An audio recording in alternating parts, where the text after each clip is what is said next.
Hello guys! Welcome to my mini vlog! So for today's video, share ko lang po yung travel namin papunta sa Polillo Island, Quezon. So from Manila to Umos Port Real, Quezon, nag-travel kami around 4 hours din. And then sinakay namin yung van namin sa Roro, papuntang Polillo Island. Yan. And then nag-travel kami ng mga around 2 to 3 hours din po. Papunta ng Polillo Island, Quezon.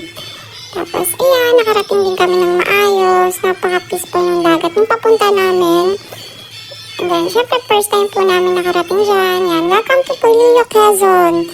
Yan, taga dyan po kasi yung tita ng asawa ko, sila tita Lerma Villaflor. Yan, sa kanila po yung resort na yan, mga Villaflor family.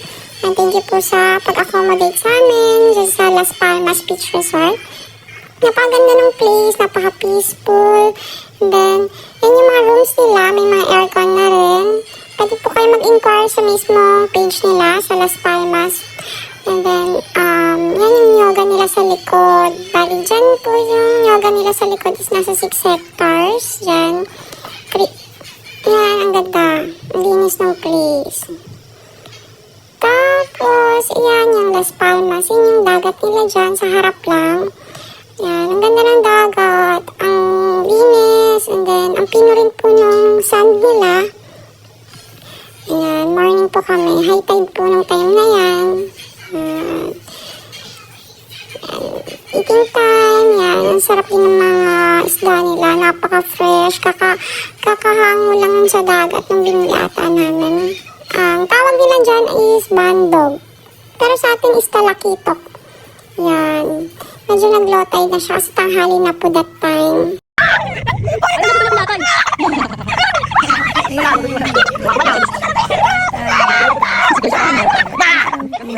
Sa Escalante family. Low tide na that time kasi tanghali na po naman. Saan nila? Lubog nila yung pinsan nila. Then, after na, nagpunta kami doon sa Nyoga nila, Tita Lerma. Yan, dumaan naman sa palayan nila. Then, yung Nyoga nila doon sa likod na separate. Ang laki. Then, syempre, want to sawa kami sa Nyog. Fresh na fresh. Ano lang. Kakasubit lang na sarap nung malauhog. Syempre, nakapag-take out kami papuntang Manila. Nakakatuwa.